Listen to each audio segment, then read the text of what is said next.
everyone, I'm Liz Brown Swanson, and welcome to RPV City Talk. It's always great to have here in studio the captain of the Lomita Sheriff Station, Captain Dan Beringer. Thank you for being here. You come in every quarter to tell our community about crime. So how are you doing? I'm doing great, Liz. And we're doing great on the crime front, thanks to you and your team. It's a team effort, and it's the city staff, the city council, and my staff as well, but we're doing great. And it's the community. We get a lot of support from the community and people reporting suspicious activity. All right, well, before we get into everything that's going on, you have an announcement to make, because of your leadership, we've done so well, but at the same time, we're going to lose you. You're announced you're going to retire. Yes, I have plans to retire at the end of the year. Well, I think you said your official date's coming up on November 16th. Or around there that you'll. Well, I'll start burning some comp time around then. And I'll be in and out. Well, you've had 30 plus years working with the sheriffs, and stay tuned in the show because I want to find out a little bit more. We can kind of look back at some of the highlights of your career and just hopefully talk about why you were so inspired to be in law enforcement. And hopefully we can inspire others to join the force as well. Certainly. So let's just start off with what we always do is give the latest on the crime stats. As captain, you meet every quarter with the elected leaders on the peninsula. It's called the Peninsula Regional Law Enforcement Committee. I was there with you at the meeting yesterday in Rolling Hills, and you just give the latest on the stats, and they were good. So talk about that. Yeah, we're trending down. We're looking similar to 2016 when we had a very low Part 1 crime year. Our residential burglaries are down, our thefts from vehicles are down, and vehicle burglaries are down, as well as grand theft auto. In fact, I think we had a ranking recently that we have the city of Rancho Palos Verdes is the 8th safest city in California. So how do we get to be number one? Is that even possible? We continue to work hard with our community and stay engaged and see something, say something. Of course. And what do you attribute, though, to the fact that we're seeing, there's so many factors, right? We're spending more on resources, but people are paying attention more. So, how are we able to cut back on with crime prevention? It's just a team effort, not only through investigations. We've had some repeat offenders that we've been able to prosecute that got lengthy prison sentences. So that kind of takes those burglary crews out of the game for a while, and we're going to continue on. When you met with the Regional Law Committee yesterday, you talked about all kinds of issues that might come up. What were some of the things that were addressed that you think the community should know about? We talked about the staffing deficiencies of the Sheriff's Department as a whole. Right now, the LA County Sheriff's Department has 600 vacancies, sworn vacancies. And while we are making strides in recruitment and hiring, it's difficult to keep up with the attrition. I think I was stunned to hear that when you have for 100 applicants that maybe go through the training, you get two officers. Two will actually graduate from the academy. That's about the average out of the 100 applicants, because it's a rigorous background check as well as the academy process. Wow, because I think that's so. And you said it for you. You've been captain for 4 years. Almost 3 years. I'm giving you an extra year. It's been great to have you here. So, but for 3 years, you said that right now there's about 15 vacancies at Lomita Station. Correct. So is that high for you to have been dealing with? That's a little high for a station my size, yes. That's about 10%. And I think what the community needs to know is that you were saying, like for your detectives, you have a detective that now has to go on patrol every week, and you have staff that is sort of mandatory overtime, which most people think, well, great overtime, but not necessarily for law enforcement. You need to be well rested. Exactly. We have to closely watch the overtime and take care of our employees because we want them well rested and being at the top of their game when they're out there serving the community. Yeah, well, hopefully you'll get. And now they're going to have another vacancy to fill. And how will that take place? How are they going to fill your shoes? It's going to be a tough one, Captain. But well, traditionally there's a interview process with the 4 city managers of the contract cities, as well as a representative from Janice On's office that will interview lieutenant candidates or current captains from the Sheriff's Department. And right now there will be an interim captain, and that is going to be? Lieutenant Mike White is second in command at Lomita Station, and he's been doing that job for over 4 years, and he's very well qualified. Okay.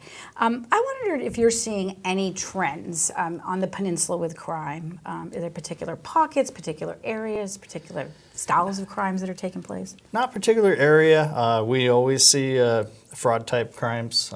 Residents need to be very wary of the phone calls, the emails, and if something looks too good, it probably is too good to be true, and they fall victim to fraud.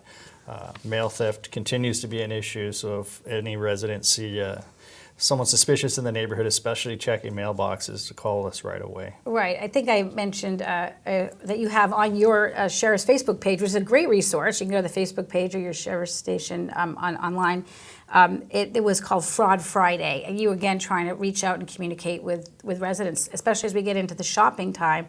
Right. So what are the things that they need to be looking out for? Well, one of the things we talked about on that particular Fraud Friday was the secret shopper scam, where victims receive an email to become a secret shopper for a very nice paycheck, and then they'll see an image of a paycheck, and they want to have money wired to them to cover that until the job starts. So anytime someone asks you for wiring money or a gift card in exchange or a gift card number, it's a scam. Okay. And they should contact the Lomita Sheriff Station That's if correct. they know what's Report it, going on, yes. for sure. How much resources do you have to devote to dealing with fraud on the peninsula, fraudulent activity? Well, it's a very difficult crime to investigate because, as you know, a lot of it's occurring offshore, and we don't have the jurisdiction. It's for international crime where these suspects are located, so it's very difficult to solve. Our detectives, we do have detectives that investigate forgeries and fraud locally, as well as our Commercial Crimes Bureau, which investigate larger cases, real estate fraud, that type of thing. And does it tend to cross all demographics? We always tend to think senior citizens are more vulnerable, or what do you see? It crosses all demographics. Right. All right, so be alert. And as we always say, if you see something, say something. So on that note, the Sheriff's Department in coordination with the cities has really done a lot, I think, to educate residents about being vigilant, paying attention to their surroundings, being safe. And certainly we've been witnessing, unfortunately, more and more of these mass shootings. Look what just happened in Thousand Oaks, tragically. And so my question is about getting our residents ready for a horrible situation like that. Like, you've had situational seminars that you've helped sponsor for residents. Like, what are you telling the community now to be ready? Well, awareness is the number one issue. To always be aware of your surroundings. When you walk into a building, restaurant, or anything, always find the exit and know where it's at, just so if something does occur, you can get out. And the Sheriff's Department website, lasd.org, is a great resource. If you go to information at the bottom of that page, there's a brochure on Run, Hide, Fight. It's very good information. And when you're saying run, hide, fight in a situation where there's, say, a shooting taking place, sometimes you'll see, everybody just drops to the ground. I mean, your brain's not really thinking it's that fight or flight, but the first thing you really should do is run if you can. Is that right? If you can, get it out of the area as far as possible. And then if you can't get any further, to hide. Yeah, I know myself from now being exposed to going to some of these great training programs that have happened through the sheriffs and the cities together. They've had just a prepared Peninsula Expo that, was just something that's in our daily dialogue. I don't remember growing up having to think like this, but now wherever I go into a room, I'm looking for where the exits are, and that you have to think like that. It's unfortunate, but you really do. Do you feel that our community is really proactive, though, in taking steps to be ready? I mean, what more do you want to see us do? Well, we're discussing this with the schools publicly, so hopefully as we keep drilling the information out and getting it out there, that more and more people start thinking about it. Yeah, and on the subjects of schools, I know at that regional law enforcement meeting, it was during just public comments, but you did have a school board member come forward and talk about the possibility of down the road of seeing a sheriff's person, deputy at the different schools. Do you think that's necessary? I know it'd be your opinion, but I'm just curious your thoughts. Well, we haven't really researched the feasibility of the extent we would be able to provide it. However, it's going to come back to the Regional Law Committee in February for discussion. I know, because when you look at what's happening in society, it's like the places that you want to be safe, like your schools or a place of worship, the mall, all these places now you think, you could be a target. It could happen anywhere. I'm curious what you see, and you've been patrolling the peninsula for years. Before you were captain, you were here, and then you came back. But what do you see as the challenges of patrolling this hill? The biggest challenge is really geographically. It's spread out. There's not a lot of egress and ingress. So in a major disaster, we have to really consider how we're going to get residents off the peninsula or to another area. And response times, too, to get places. Your response times have always been improving, I think. Yes, you're working on that. The response times are very good, but we can't be everywhere at once. So we try to keep, our units on each side of the hill. I know in your years of being here, there's been more and more talk about right here on the south side of the hill of seeing emergency facilities here. Do you think that's important that we get that and that's needed? The city staff is working hard on that. It would be beneficial to have a substation on this side of the hill, not a full-service sheriff's station, of course, because I don't think that'd be necessary, but a substation. Would be super helpful. Yeah. And now you have deputies in the preserve. I'm curious when you talk to those deputies, what are they faced with? What are they reporting? How are they helping? Well, it's a different type of policing. Traditionally, our deputies are in the car with a computer and they receive their calls on a computer. These deputies are on foot hiking, so they have limited resources. When they stop someone and have to check their status, their identity, they have to use a radio. They don't usually have the luxury of having their car right there. Right. Speaking of cars, the ALPR cameras that are out tracking cars driving around the peninsula, looking for unregistered vehicles or stolen vehicles and all that, it has been a super successful program. I don't remember the dozens of cameras mounted around the entire peninsula, but can you, to let the residents know just how powerful this has been, how many arrests have you made probably since they've been implemented, and what do you want to share? It's a very powerful law enforcement tool. We've made 107 arrests for auto theft and recovered 77 stolen cars. And do we need more cameras, or we have them in place? I know they were going to maybe put some more on Western. Or right. We would like to see more in the Eastview area, and the city staff is working on that diligently as well. Okay. Well, we're getting into the holiday season, and I think you'll have a lot more to celebrate now that you're going to be retiring. You'll be more relaxed. Well, but here, one of the things that has given the sheriff's deputies more power when they're patrolling is the social host ordinance that was implemented by the city, which means it's illegal to serve minors alcohol in a private home, but now this ordinance helps in terms of citing parents or families that are serving minors. Talk about how this ordinance works and how you enforce it. Sure. The social host ordinance, there's always been a law against providing minors with alcohol, and it's a criminal law. It's a penal code. However, it doesn't have a lot of teeth. It's very difficult to prosecute. So the city adopted a social host ordinance along with the other peninsula cities, whereas it's a civil administrative fine. It's not the burden of proof isn't as difficult to prove. It carries a heavy fine if someone is caught doing that, and we haven't had any citations issued since the enactment of the ordinance. However, because they're hefty fines too. They're hefty fines.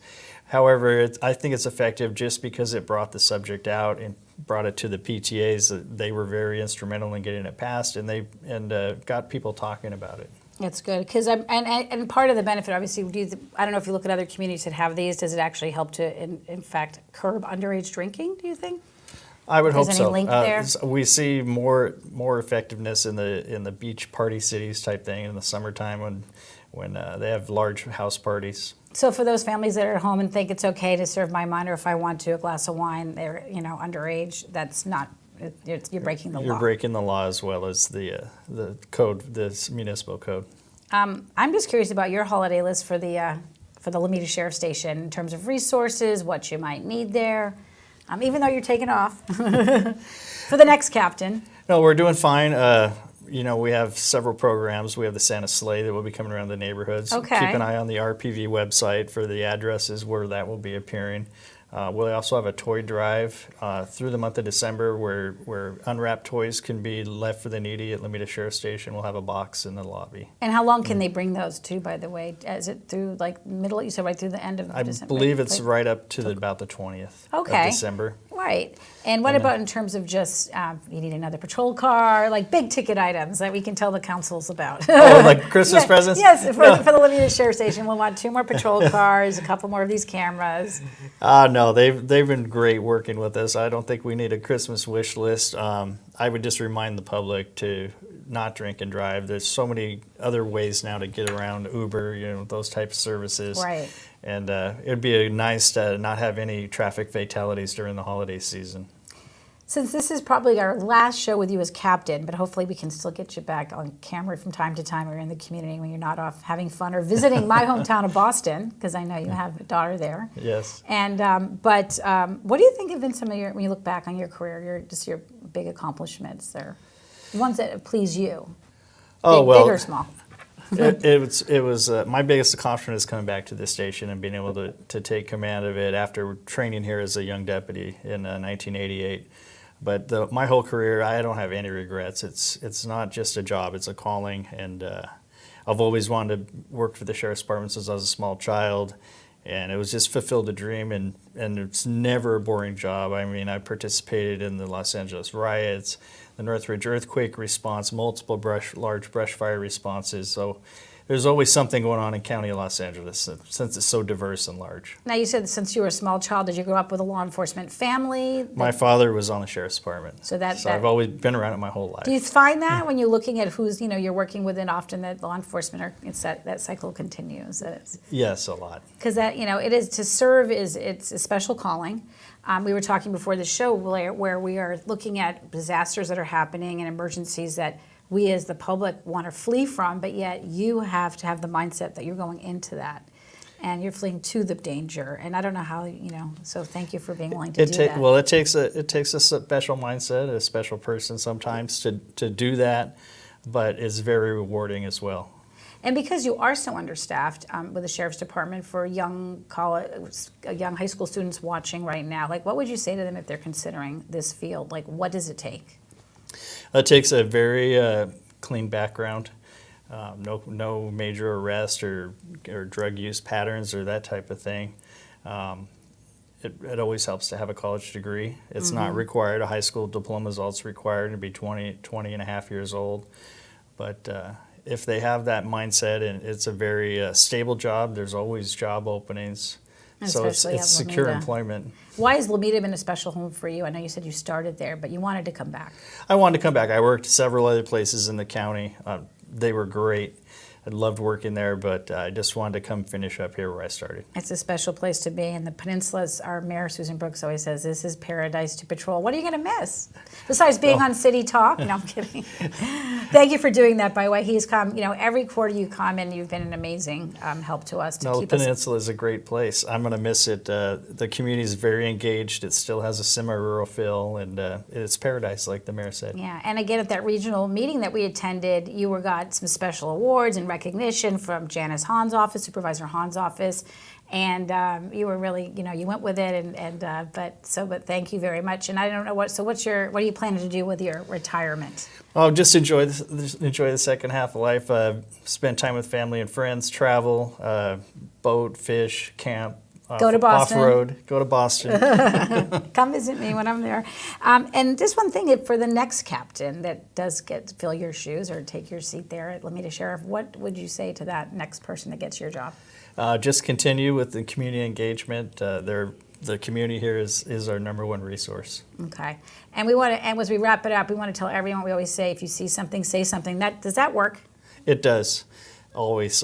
We make so many arrests on suspicious person calls, and while we might not know what they were actually intending, what type of crime they intended to commit, that phone call will prevent a crime. So we'll never see that crime stat, but the call probably prevented it, just by our presence in the area. Anything else you want to add as we wrap it up? No, it's been a great career here on the Peninsula, and I'm going to miss everybody. Well, we'll miss you too, so just come back on and visit us. You always have a chair here. Keep us up to speed. Thank you. Thank you, Captain Beringer. That's going to do it for this edition of RPV City Talk. I'm Liz Brown Swanson. Thanks for watching. Have a great day, everybody.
Get out your phone right now and save this number. It's the Lomita Sheriff Station.